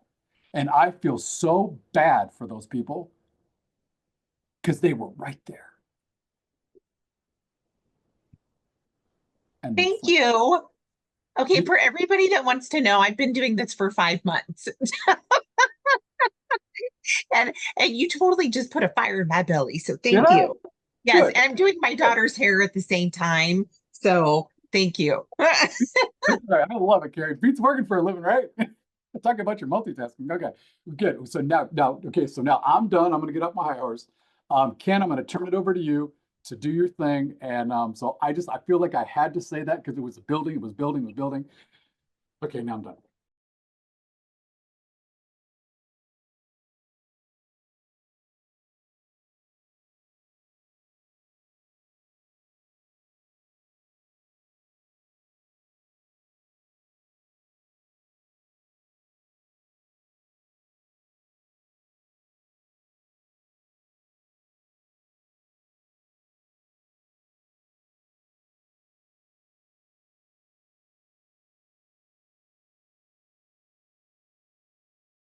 Okay. Eric, that was needed to be heard. So thank you with that, Greg. So I did want to add something to that too. As you know, we've all been doing this, some longer than others, and we're not reinventing the wheel. It's a numbers game. So it's all working the same. So just give you an example. Yeah, I understand we sometimes have a bad day or a bad week in our business, but I look back on my bad day sometimes or my bad week, and guess what? At the end of the day, I realized my activity just wasn't there. So I didn't get enough leads. I didn't get whatever I thought I was supposed to do. I thought I was, but after I really write everything down and see what I have, and then being in the business as long as I have, I just literally forget about what happened yesterday, and then just continue. And the following week I can have a $12,000 week, right? So we just don't give up is really what it amounts to. And it's easier to give up than it is to continue sometimes in our business. But don't forget why you joined and why you wanted to be your own boss and why you're doing what you're doing. So, and sometimes we forget that, and we need that reminder. And that's why it's important when we say stay connected, because sometimes staying connected either on the calls or direct with your manager or your mentor, we just need that conversation sometimes. And I've had that with Jason and I've had that with Eric. And sometimes you just need that to happen. So, but that was very good information. It was worth the extra time to go through that. So thank you. So now it gets to the point where, got the scheduling. Matt did a phenomenal job at that, and Greg and Jason went through the leads. So now how do we put that in play? So, and how do we maximize the amount of the leads that we get to get those appointments set? And not only to get them set, but how do we somehow assure them that they're going to pick up the phone on the other end? And what we're going to discuss more so is the virtual side of the business, because most of us are virtual. So one of the biggest things is when we look at our leads, some people want to study it, and it took me honestly quite a few minutes before I even made my first phone call. It just gets to a point where you just pick up the lead, right? But we have to make sure when you get a lead, your goal is to set the appointment.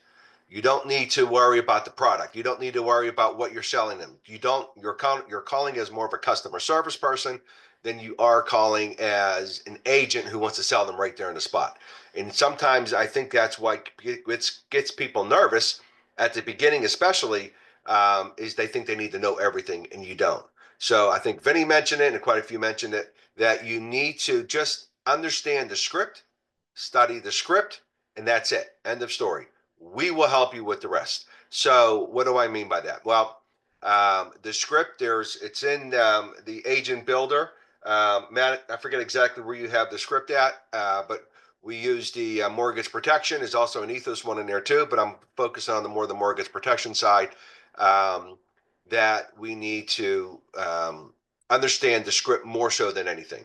Once you get to that part of setting the appointment, which I'm going to go through in a second here, that's when you reach out to your mentor and say, hey, I got an appointment, and then we'll do a pre-appointment with you, and then obviously be available during the appointment, so to give you the expectation and not to leave you hanging dry out there. So there's nothing worse than going on an appointment, not knowing what you're doing, then you don't feel like you have any support. We will be there for that support. So I just want to assure everyone regarding that. So on the the dialing. So when you have, I know we have different numbers, Vinny or whoever brought it up, different numbers. I have different numbers I use. I use the Google number. I use my own cell. I block my number. I even have another telephone number through my CRM I use sometimes. So, because you want to mix it up. There is no such thing as, is there a good time or a bad time to call? So, either in the morning or in the afternoon, it could be evening, could be Sunday nights are very good.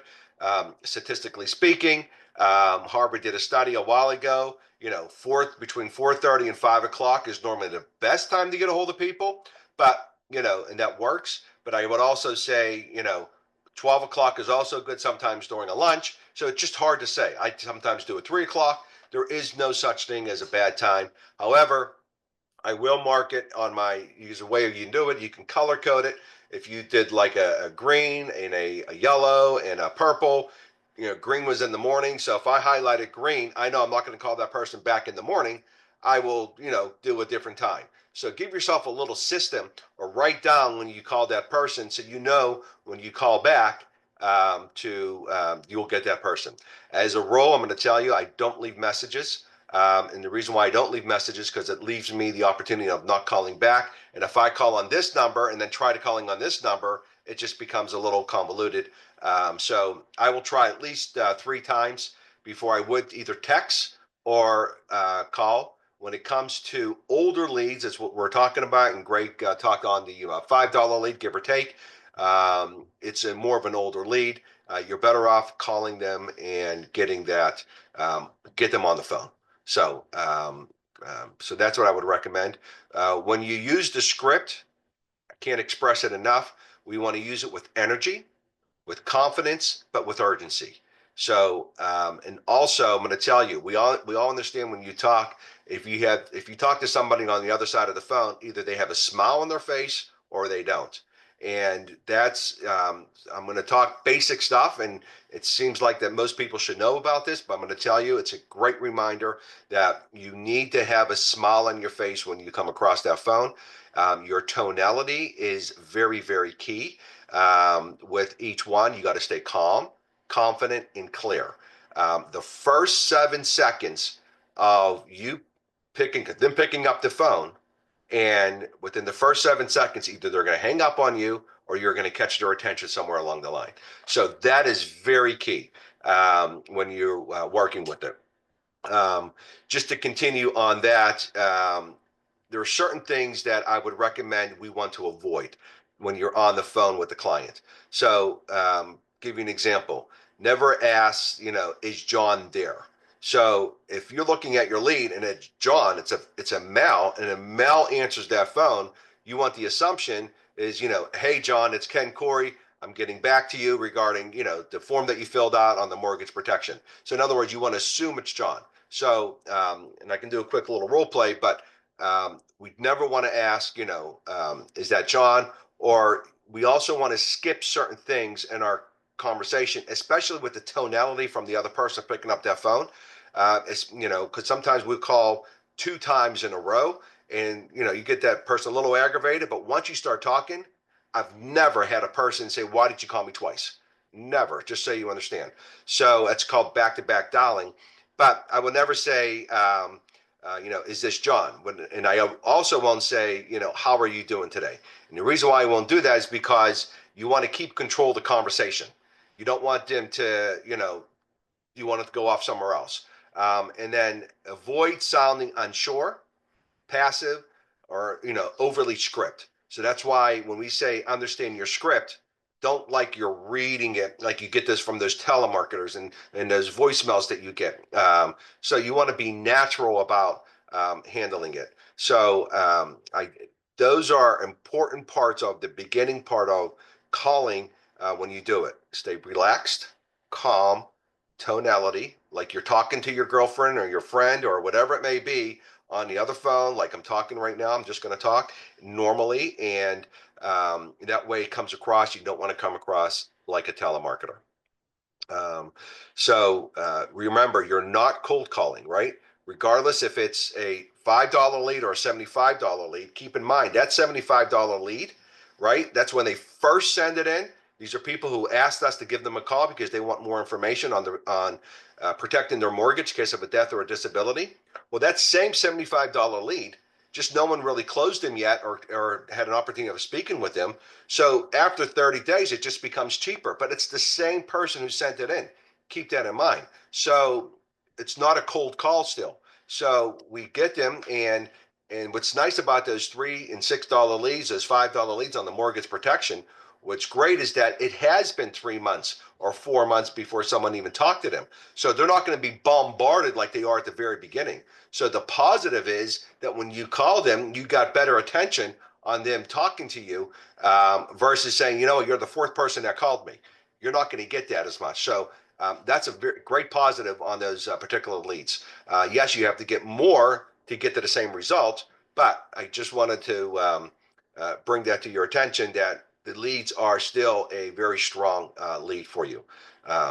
So when we dial, and I know some people work and some people are full time here, but I will always look at dialing, and I know who brought it up earlier, but I'm going to repeat it again. If you put yourself too long on a dialing session, it can get too much. So I would put it in segments like 30 or 60 minutes at a dial session, and maybe go out, take a break, grab a quick bite, and then come back. Not too long, like 5 minutes. But you want to control your dialing time. You don't want to interfere with your dialing time. So put that on your schedule that it should be, I'm dialing between this time or this time. Now, there's no rhyme or reason, like I said, because if you have a no-show, what we're going to do is pick up the lead and dial. Same thing what I used to do when I worked and did this part-time. I always carried a folder with me. It was always in my car. And if I had 15 minutes, which I always found 15 minutes or a half hour, I would literally call in my car and I would set appointments for that evening. So it's important that if you're at work, you never know if you have 5 minutes to spare or 10 minutes to spare. Guess what? It's better than not calling at all. In those 5 or 10 minutes, you'll be surprised who picks up. So that way you have your appointments for that evening. Another important thing that I've learned as well, again, not reinventing the wheel, this is we all go through setting the appointment, and Greg brought it up as it was funny, but you don't want to set an appointment today for the end of May, right? It's important that when you call, you want to set either same day or within a day or two. If you go out any further, statistically speaking, the chances of them picking up are slim. Now, I know there's always an exception to every rule. I'm out of town. I'm not coming back till Friday night. And can we talk Saturday morning? Well, of course you can, right? But there are exceptions. Now, I would also mention to you on the leads, because sometimes it's going to give you, if it's a single person or a husband and wife, you always want to make sure when you're talking on that, and I'm going to say, hey, Matt, I'm talking to Matt, he picks up the phone, and before I schedule the appointment, Matt, just want to clarify a couple, look at a couple things. This is for property 155 Parkside Street. This is for your loan that you have for, $200,000. Now, are you the only one on the loan? Do you have a significant other that's also living with you or part of the loan? And the reason why that's important, because when you set the appointment, when you start talking about setting the appointment, now you need to make sure they're both there, not just with the one person. So try to get that up front before you start getting into the appointment, because what's going to happen is all of a sudden you're going to have an appointment just with the one person. And then I'm going to tell you, if it's not 100% of the time, it's 99.9% of the time. Great information. I need to talk to my significant other. So we call that a one-legger, but you always want to make sure who's on that lead, and if it's a single person or if it's a married person. So you never want to set an appointment just by itself, and always try to set it within a day or two. Again, if you have a bunch of leads, if you have your appointment set for today's Saturday, whatever's going on today, if you're not working tomorrow, fine. But if you have the appointment set for Monday, great. I would be careful on trying to make more appointments for Tuesday and Wednesday. I would pause and take those leads for Monday morning and then set it for the next, within 24 to 48 hours, those current leads that you have. Because if you keep calling them and you're out of time on setting those appointments, you're going to lose those people anyway, because if you go out 3 to 4 days, they're going to change their mind, or more importantly, someone else is going to call ahead of you and get that appointment before you. As Greg gave the example today, someone is out in May, and all of a sudden, Greg has an appointment Monday. Literally, that happened to me. Some lady goes, "Yeah, I told these people to call me back next week. You know, why do you guys keep calling me?" Long story short, I ended up setting an appointment that night with her and her husband, because it's how I'm coming across. You got to come across more like a professional, talk down to earth. You're not coming across as a telemarketer. And so the tonality of your um, voice needs to be important. The first 7 seconds. Now, if you're in the conversation and they're going back and forth, phenomenal. That's great, right? Again, goal though is to set the appointment. Don't talk the product knowledge, because that's all you need to really worry about is getting that appointment. There are times where people say, you know what, I have time now. Could we just talk right now? Well, let me just go through that a little bit. Most importantly, say, let me look at my schedule. However, you know, while I'm looking at it, are you the only one on the loan? So you always, again, make sure that if they are married, or if they have a significant other, or they have to run it by somebody else, you'll know that by asking the question, do they have a significant other? And if they do, and most of the time they do, I say, you know what, I'd love to talk now. I do have an appointment literally coming up here in about a few minutes. But my goal today was just really set the appointment to meet with both of you. I do have time later on today. You know, would 5 o'clock work, or 7:30 better for both of you to be home? And then just go through that option. So you don't want to commit yourself, never up front. Try to ask more questions. Even though they're asking you to do it right now, you're going to say, no problem. By the way, I always acknowledge what they're saying as no problem. You know, let me see what I can do. The reason is because it drops the shield. You never want to combat and say, well, why you know, or people say, why do you want to do it now? Or I can't, you know, you just want to know more about the client or the person, the prospect, before you commit yourself to an appointment for that. And then we have overcoming objections. So I know there's something in the 6 steps. By the way, if you folks have not gone through the 6 steps, you have to go through that. It's amazing what Matthew put together with the collaboration of some managers. But that literally is going to go through everything with the videos. So I can't stress enough how important it is to go through the 6 steps. But when you're dealing with objections, you always got to stay in control. Expect resistance. It's normal, right? So, and don't ask if they want to meet with you. Always say, when is it a good time to meet with you? So small things like that, you want to take control, but act like they're always in control, but you're always staying in control. So, you know, if you want to meet, we don't want to use the word if, you want to always use the word when. And then if they give you some type of an objection, just say, yes, I understand. That's exactly why I was calling you. And we'll do everything virtually. And always, I learned a while back, let people know, because it drops their shield again, that, we can just do this over the phone. And I let them know that up front. And there's a reason why I'm doing that, because they think that we're going to their house. Meanwhile, this person's over 3,000 miles away and I'm calling them, but they don't know that. So, but always let them know we can definitely do this over the phone. And wasn't sure if you guys were available later this evening. So I'm keep going back to that appointment. Do you have time later this evening or tomorrow morning? Whatever would work better. So again, you're selling the appointment. You're not selling a product. You want to just get the appointment. Again, we want to speak with confidence plus clarity would equal trust.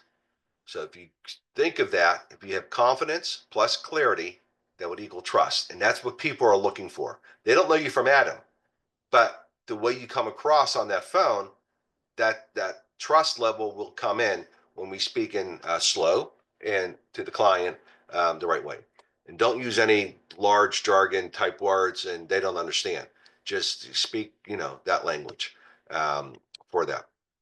So we went over a few areas where, dialing, of course, is the foundation. It's the most important part. Without leads, you can't dial. And if you don't dial, then you don't set appointments, which means we don't make any money, right? That's just a quick circle that we've done.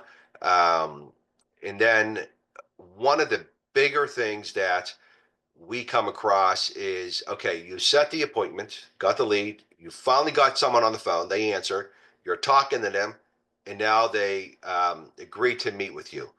How can we assure them that they're going to pick up the phone when you call them? So, in other words, confirming the appointment and locking it in.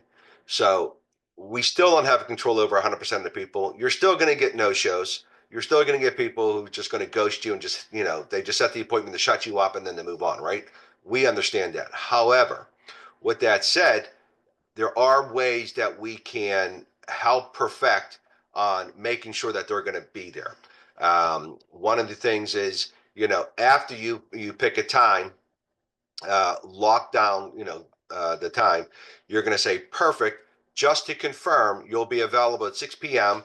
and I'll call you right then, right? So you're confirming that again.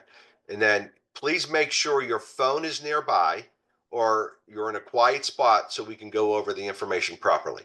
Or another thing you can say, is there any reason why that you won't be able to be home to pick up the phone? Like, is there a certain errand you have to run? Do you have any children to pick up? Whatever it may be. In other words, you're locking them in. Because once I confirm a couple things like that, I'm going to say, I'm going to lock you in. If it happens that time won't work, please let me know ahead of time. That way I can put someone else in that slot and I can move you to a different slot. So, and they're going to, most of the time, say, no, I'm going to be good. So, since I started doing that a while ago on confirming those appointments versus, okay, fine, I'll call you, at that time, it's actually helped tremendously. There are some bonus tips that I've been using that's been working successfully, because I think quite a few of us might be using, but I do send a calendar invite as well. And then I will also use a text. It's on my CRM, and that's been helping tremendously. I'll give them a 24-hour notice if it's more than one day, but more importantly, it's going to give them a 15-minute notice, and I'm going to get people literally either sending me a thumbs up that I'll be calling them shortly, or, you know what, I'm still at work, can we push it back a little later? I mean, people are actually responding to a text message knowing that you're calling, and they forgot all about you, which I can see that happening, but it's respectful enough that they're actually getting back and say, hey, could we move it a different day, or could we move it later on in another 15, 20 minutes? And what that does is it gives you it stops the no-show. So they're not going to pick up anyway because they're busy. Now you're communicating with them, and it becomes very easy. So always stay organized. Know your clients' info before you call them, which I don't really look much, but I'll bring it up because you at least want to know their name. I know where their bank is at, and how much mortgage that they have. That's how I really know. And I'll be honest with you, I go from lead to lead to lead. I don't even look at the name until after the phone's starting to ring, and then I'm gonna look at, oh, it's Greg Archer, and he lives here, and okay, this is his mortgage. So while the phone's ringing, I'm just looking at it real quickly. Eventually, you'll get to that comfort level to do it, but don't overstudy a lead. If you overstudy a lead or try to analyze it and try to pull up what it's going to drive you crazy. So that's I think is an important aspect of it. And then final reminder, the goal of a call is not to sell. It's to set a strong, confirmed virtual appointment where you can truly help them. So that is really the nutshell of setting the appointment. And that's the more confidence you get, the more you dial. That's why we recommend the $5 lead, because we want to practice more on a $5 lead, not a $75 lead. But it works tremendously. And the more you do it, the better off, the more comfort level you would have on setting those appointments. Any questions on anything, Greg, Matt, Eric, Jason, anything you guys want to add in? Yeah, I do. Ken, I wanted to make a comment on the confirming thing that you're doing. 100% agree. I do it the exact same way. I've learned over the last couple of weeks, I've tried something and I'm kind of trying to keep track of it. My no-show rate, and I just think there's one little thing. Anybody who's on the dial session this morning heard me when I was booking. I asked the person, I say, hey, okay, I got you down for Monday at 1 o'clock. You know, and I get them to confirm it with me that it's 1 o'clock. Yep. Okay. Hey, is this the number you want me to call back on, or do you want me to call a different number? And they say, no, this number is perfect. I say, great. And I'm telling you, my no-show rate the last 2 weeks has been almost nil. Like I had probably a 90% sit rate. And I don't know if that was it, but I added that little thing in there, and it is really helping me tremendously by just asking, hey, is this the number you want me to call back on? Or do you have a different line that you would rather me call? Very good. I just want to add to that. Sometimes, and Doug, I'm sure you got the same thing. You know, I'm talking to Doug. You know, I'm really busy. Just call me tomorrow, and I'll be around tomorrow afternoon. Just call me tomorrow. Great. That's why I was calling you. Is it better at 2 o'clock or 3:30? In other words, still narrow that time down, because if you don't, I'm going to tell you, it's not an appointment. Even though it's still a shaky appointment sometimes, but they have an attitude, you still want to narrow that appointment down. That's exactly why I was calling you, because I have an appointment coming up. I figure you were busy, but is tomorrow afternoon, is it 2 o'clock or is 3:30 better? Always still throw the time out. Never just accept, okay, I'll call you tomorrow afternoon. Because I've seen that, I'm just going to be honest with you, over and over again.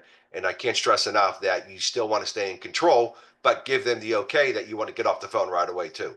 But lock it in. So, any other thoughts? Hey, Ken, excellent job. I just wanted to add, don't be afraid of screwing up. It's one of my favorite bits of advice. And what I mean by that is nobody's going to be perfect. So if you're waiting for the perfect day, or till you have things memorized, or till you've rehearsed it 100 times, I mean, that's all great, but that's not going to put people on your calendar. So if we go back to what I was saying when I started, putting people on your calendar is what's going to be profitable. That's going to move the dial. So don't be afraid of taking those first few steps, even though you don't know what you're doing, because that's what's going to teach you how to get good, so that eventually you do know what you're doing. Delaying it just keeps pushing it back, but you still have to go through it someday. So you might as well push through and get it done sooner than later. Thanks for that reminder, Matt, because I still say to myself, oh my God, did I just say that to that person? Like, you just like, oh. So I still have today the script in front of me, not because of anything, but it just keeps me on track because my mind goes everywhere. And I just look at it, keeps me on track that when I'm calling that person, that it's just there in front of me. Not that I follow it exactly, but the script is the script. Again, I think it was Eric who said at the very beginning, don't try to devise or revise or rechange it. I mean, again, it's a proven system that we're not reinventing the wheel. Use what we're sharing with you that's on the 6 steps, the scripts, everything that we use. It's there for a reason, not because we feel like putting it there, but it's been through the ups and the downs and the corrections, and it's got to a point where it's been pretty strong for the last few years. So please follow the system. Can't stress it enough. And our job is just to help you, guide you through that system. Again, it's the numbers game. So, Eric, I can turn it back over to you. That's wonderful. Well, thank you, Ken. I really appreciate that. So, wow, this has been a lot of information for sure. You know, there might have been a little bit of an expectation from some of us today that, and we've echoed this a little bit in each segment, and some people have actually been pretty direct in saying what I'm getting ready to say. There might have been an expectation on your end of what you would have loved to have received training on.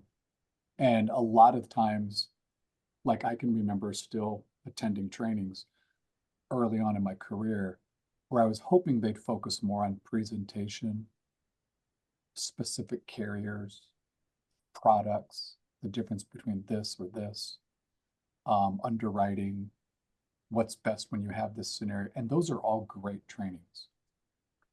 But remember what's the name of this training today? Like $3,000 in 30 days.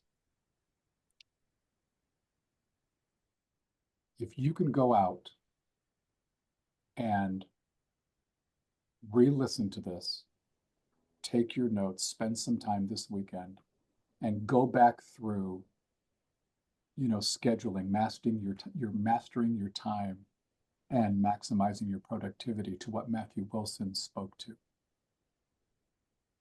and what Greg and Jason covered in understanding the fuel that drives your business with leads. And then what Ken just covered about setting up your appointments, in dialing, what to say, what not to say. Do you realize that if you can just go do that and get the number of appointments that were talked about and back into that you cannot not make the $3,000, because every single one of your managers or coaches are going to literally be there for you to tell you what to write, how much the face amount needs to be, for how long it needs to be, if it was a term or a universal life or whatever that is. And they will help you close the business. All you have to do is get the appointments. I would say utilize a little bit what Doug just talked about, what Ken talked about, especially those are the things that kind of like nailing down that appointment, that you will get what you want in the end. I'd like, before I have my final closing remarks, I'd like to ask Matthew and Jason and Greg and Ken just to take like 30 seconds, and it can be about maybe the subject matter that you were asked to train on today, or anything that you feel, because you remember where, a lot of these agents are there was a time when you were right there. But any 30 seconds to a minute, any closing remarks, Matthew? I'd like to start with you and then move on to Greg and then Jason and then Ken. Yeah. So you're going to, there's a lot. And I kind of started out with this when you're brand new, don't get overwhelmed with trying to do everything all at once. So I'll just challenge everybody, one action item. If you haven't done this yet, this weekend before Monday, build your calendar. It's a simple task. You can sit down and do it in probably 10 minutes or so. It's not going to be perfect, by the way. You're going to revise it next week and the week after until it settles in. That's totally fine, but you got to start somewhere. So just a challenge to everybody, because that was the topic that I was asked to speak on, was building out your calendar. So do that this weekend. Don't wait. Find some time, and then take a screenshot and send it to your manager and just say, this is my deal. Hold me accountable, right? Help me stick to this plan, just so we can see that you're putting together your thoughts and action plan for your business. So that's my one challenge, is just go build your calendar and start implementing it next week. Love that. Thank you. Mr. Archer. I know we were talking about making 3,000 in 30 days. Okay. Everything starts with one application. Okay. It starts with one, not three. We got to get one first. So see if you can get one here as soon as possible. Here's another thing to remember. Things probably in the beginning aren't going to go the way you want it to. Okay. You're going to get frustrated. Don't be surprised. I mean, you might not. Okay. But if you do, and when things aren't going your way, here's one thing that I remember, or that I ask myself: is this, whatever we're going through, is this what I'm going to let me keep me from my success? Okay, if I'm afraid of the phone, okay, is that what I'm going to let get me? Not that. Okay, so that's it. Love it. Thank you very much. Jason.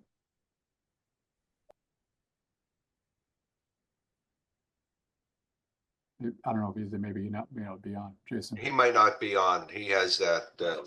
Yep. No, Ken. Emergency take care.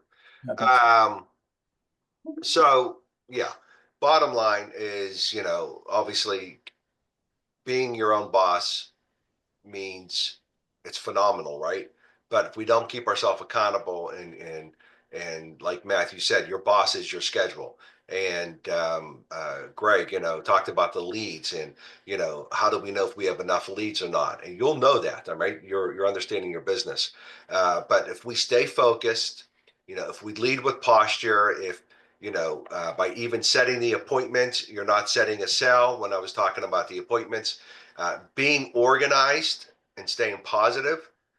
If we master everything that we've done, and it's only three things we talked about, right? And it sounds like a lot, right? But it's three things, which all equals to the same root, which is your schedule, getting that lead, and making that appointment to go back on your schedule. Just that little circle, right? So that's all. That's all we did, and it's like it sounds easy, but I know we took 2 hours to go through it. But we did that for a reason because we've been through the ups and the downs, and we're sharing with you best practices, and that's what we are going through. But just by mastering this, you'll build real momentum in your business, and so I think we can do it. We can make it happen. But again, I know everyone thanked everyone for coming on. I'm thanking you as well. We had a lot of people on here, which I think is phenomenal.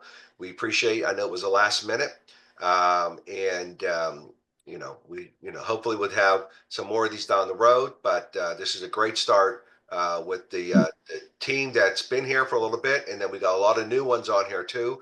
So we also welcome them as well. So thank you, and Eric, you can close it off from there. You got it, sir. Thank you. So I will want to say this, you guys. This is going to be, we talked about this as well. This is going to be a little bit of a series of calls that we will put together. And the next time we do one of these here in a couple of weeks, it won't be about these topics. We'll do some other topics that'll make sure that literally the nuts and bolts in keeping things simple to be able to help you with to take you to the next level. I'd like to extend all of the invitations that were just given. Like Matthew talked about, when you end the call sometime this weekend, put that calendar together. If you change the script, go back to the original one. If you're not getting the number of appointments, go back and don't be afraid. Don't be embarrassed. If you have to, like I didn't have to reach back out to my manager and say, hey, I need you to resend it to me because I can't find the one you sent me because I changed it. Go get that original one, right?